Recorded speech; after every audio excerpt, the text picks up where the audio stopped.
Bonjour Internet, donc aujourd'hui on va faire le quatrième tutoriel qui va se concentrer sur une calculatrice. Donc présentement on va déclarer notre scanner comme on avait fait la fois passée. Donc pour ce faire ça serait import espace java.util comme j'avais dit la fois passée point scanner. Vous voyez, donc là présentement point virgule, il ne faut pas oublier votre point virgule. Donc là on va déclarer notre scanner,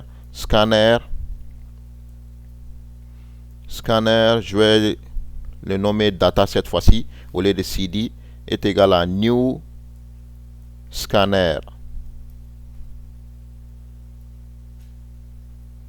entre parenthèses, ok, et puis dans les entre parenthèses on fait system.in pour les rentrées de données. Donc là je vais déclarer on va mettre ça euh,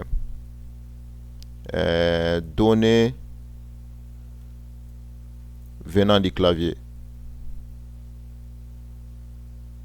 données du clavier, ok, on va faire ça comme ça pour le moment. Et puis là maintenant on va déclarer des doubles. Je mets décimal 1 pour le premier décimal, décimal 1 virgule décimal 2 virgule résultat du calcul en fait. Donc on va faire probablement une addition ou une soustraction, je sais pas pour le moment. Donc là on va essayer de faire de rentrer le nombre. Donc là maintenant on fait système.out.print,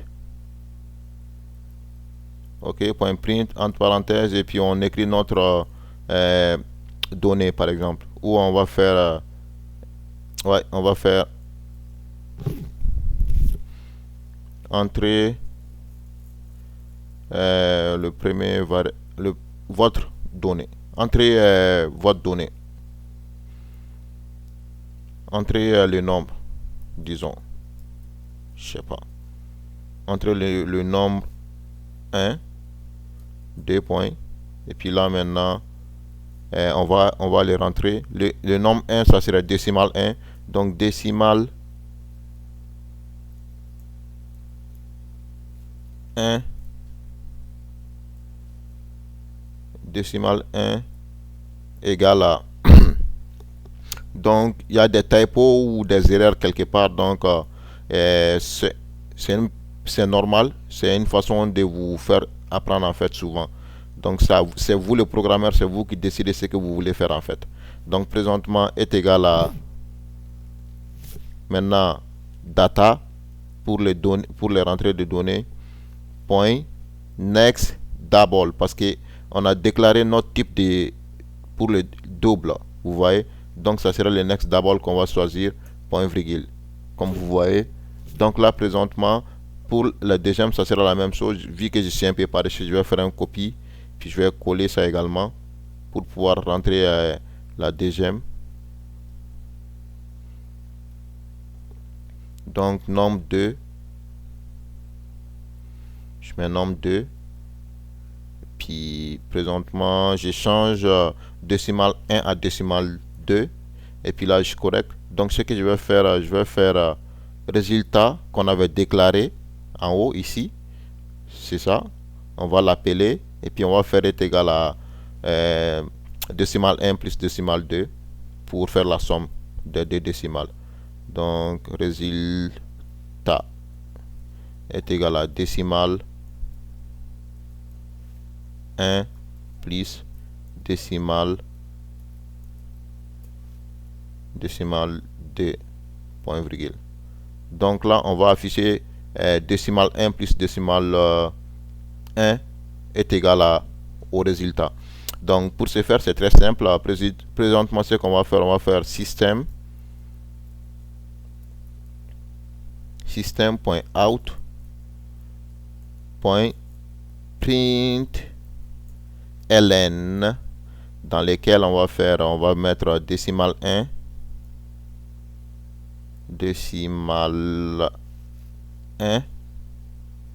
Ok, on affiche décimale 1 et puis on va le concaténer pour le moment comme on avait appris ça dans le passé. Et puis plus maintenant, vous voyez, donc ça va afficher le nombre décimal 1 plus décimal 2 maintenant. On va concaténer décimal D encore ici. Décimal 2. Donc on va concaténer plus. Et puis maintenant on affiche égal. Ce qui va être égal au résultat. Ce qui est normal. Parce qu'on a fait notre calcul à ces niveaux. Ce qui est normal, on a fait notre calcul à ces niveaux. Donc on affiche 10 résultats pour le moment. Résultat. Donc il y a notre plus qui manque ici pour concaténer le résultat. C'est pour ça que c'était souligné. Donc présentement, ça c'est le programme. Si on exécute, ça va nous demander de rentrer le nombre 1, rentrer le nombre 2, on le rentre et puis ça va afficher la somme des deux nombres. Présentement, je fais ça. Donc rentrer le nombre 1. Si je mets par exemple, je sais pas, 10, je rentre. Il va dire rentrer le nombre 2. Puis là, je rentre 15 par exemple.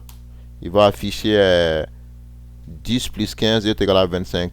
C'est ça le but de ce programme. Donc principalement, ce qu'on a fait présentement, on a déclaré nos variables ici, qui est décimal 1 et puis décimal 2, et puis en plus du résultat. Le résultat va contenir la somme des deux décimales. Donc on a demandé à l'utilisateur de rentrer décimal 1 et puis décimal 2. Et puis après, on a affecté la somme des deux décimales dans le résultat. Et puis après, on a affiché décimal 1 plus décimal 2 est égal au résultat. Donc par exemple, si j'exécute encore et puis si je tape n'importe quel nombre encore, rentre, entrée nombre 1, si je tape par exemple 90, vous voyez, et puis si je mets par exemple 1 ici, ça va être forcément 91 le résultat. Vous voyez, donc c'est ça le résultat. Vous pouvez regarder, je pourrais exécuter encore pour que vous puissiez voir clairement encore. Donc entre ça, je mets 25, puis là je mets 25, ce qui est 50. Vous voyez, donc vu que c'est en décimal, c'est pour ça que ça affiche les points. Vous voyez, ça affiche 50.0 ou 25.0, 25.0, c'est des nombres décimales. C'est pour ça. Merci d'avoir suivi ce tutoriel. On se voit à la prochaine.